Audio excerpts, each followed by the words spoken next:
Hello everyone, welcome to my video. Here I am finally here. Gosh, I feel it seems really close.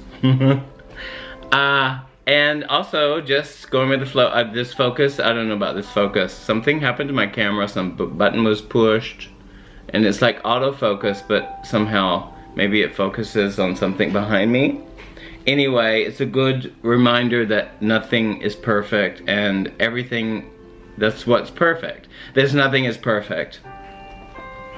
Oh, I'm so excited because I'm going home tomorrow morning. I'm leaving to go to Alabama to visit my family for the holidays with my boyfriend, with Hank and I, and there's a lot of gratitude in that. You know, when you're around family, you can have triggers, and I think triggers are really good to recognize. When you are in the constant position of recognizing that you are not the thoughts, but you're the blue sky behind the thoughts, everything is very different from what was previously experienced. And I think that is such a beautiful place to be. And you know, a lot of things are become really interesting to observe. And I can tell you that it's been it is such an amazing experience to know that you are also that divineness, and it's so present. It's presence, and in presence I really find myself in that position, and it's just something that I woke up to. And what I woke up to, everything redefines itself. And everything is there. The ego is there. You can't get rid of that ego. And, you know, there are many thoughts that arise. There's so thousands and thousands of thoughts that arise during the day. There's so many thoughts. They're so random. They're so related to situations and circumstances and labeling. And all of this experience happens. And when you're the blue sky behind all the clouds, which are your thoughts, I'm reminding myself as I talk to you that it is always constant, that blue sky. And there's always a possibility, there's always a constant possibility. I can't even go backwards now. So everything's been redefined. Anything that reinstates the ego, when you know it's a play, then you can play, if you understand what I mean. But I think one has to experience it, and one wakes up to it. One wakes up to the possibility that you are divine as well as a human being. And that sounds really profound and really hoo-hoo. I'm looking out because my friend is coming to pick up my cats. I have to give them for 2 weeks. Anyway, for 10 days.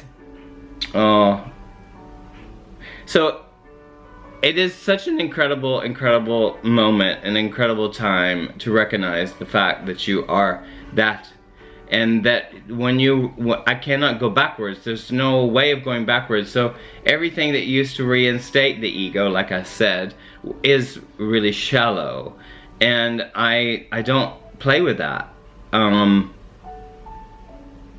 Sometimes it's really, you know, those of you who are aware of this kind of experience, and only those, you know, a lot of people will resist this, and resist because we've been educated in a specific way. It depends on your culture to some degree more or less.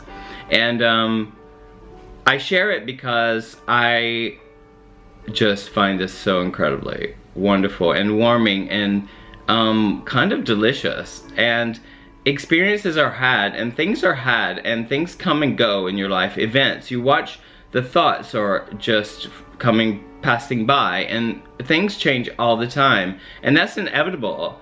And you know, and then we don't like change, but change is happening. So every day is full of little experiences and situations and circumstances. And when you attach yourself to those circumstances and rely on those circumstances to bring you peace and harmony or something like that, it's basically all ego-based.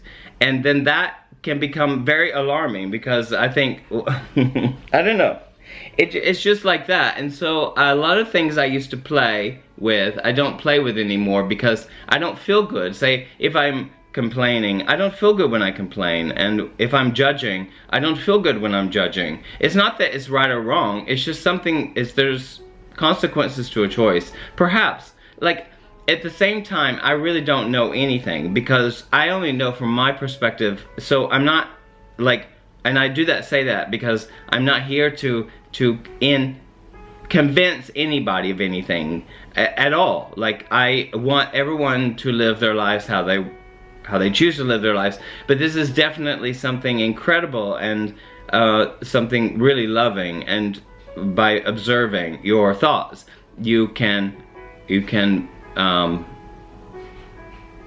be constantly in the flow of life and accepting what is, which is very, your authentic power increases, if that is at all interested in you.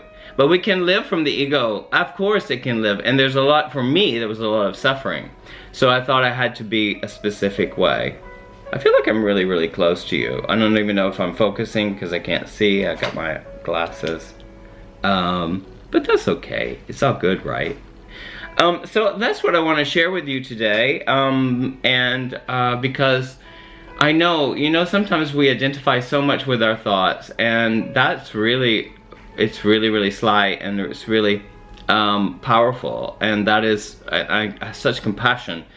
And it's not for me to separate myself from anybody, it's just to say that there is another possibility. And I know that attaching to those thoughts, we all do it, it all happens, it all rises. And when you think you need to be over there, or need to accomplish something for you to feel good, is the ego trying to convince you of that. The love is,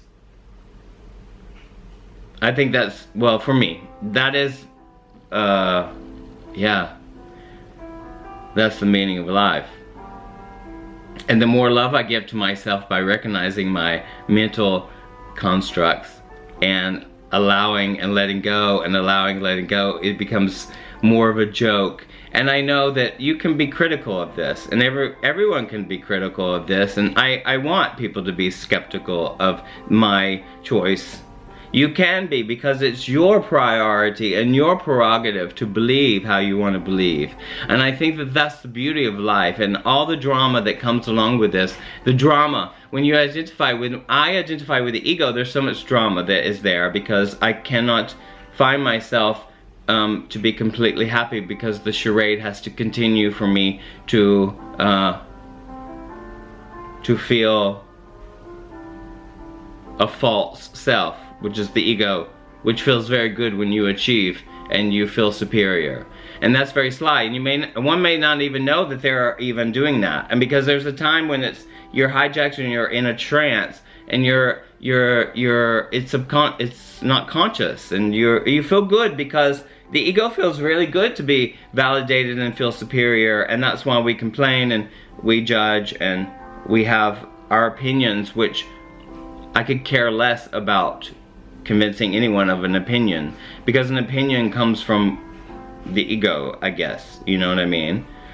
So it's like being in the world and not of it is really, really a possibility. And yeah, it's scary, it's very scary for the ego.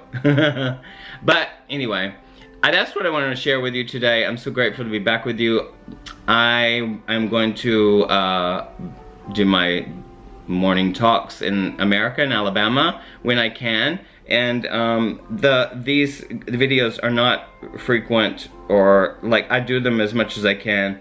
And I do not feel obliged to be here with you and have to do it. I do love to do it, and I do love to share, because it brings me so much love in myself and awareness, and yeah, it feels a loving act for me. As I say, and I'll continue to say, be yourselves, my unicorns, and enjoy your day and your weekend, because it's coming. If you feel at all obliged to do anything, obliged to even be with your family, or obliged to give a gift, or obliged to Don't go to a Christmas party that you don't want to. You can step back and choose, because I say that because sometimes at Christmas we feel very obliged to do a lot of things that we're not, because of tradition. And I'm not saying anything's right or wrong with this, but it's an opportunity to recognize the ego and play. And it definitely needs requirements for it to feel safe. And that is like impressing people with things. Giving is also a beautiful act, but when you feel obliged to give, what you're doing, what one does, is needing to be validated. It's very, very sly and slick and interesting to recognize. So I just want to say that awareness is everything. Awareness is key for success, and awareness is, like, you know, I'm so interested in what will happen in the next year, because I let go of need, let go. And when my ego arises and I need to be, I don't know, it's too far gone. I don't know. I can't identify with that ego in the sense of running the show. So my divine self is more or less running my show, if that makes sense. Alright, have a beautiful day and have a beautiful time, and Merry Christmas and Happy New Year if I don't see you within my talks. And thank you so much for all the support this year, and blah blah blah blah blah. Love is the name of the game, and I love you. I love you so much. Have a beautiful, beautiful time, beautiful day. See you next time. Ciao.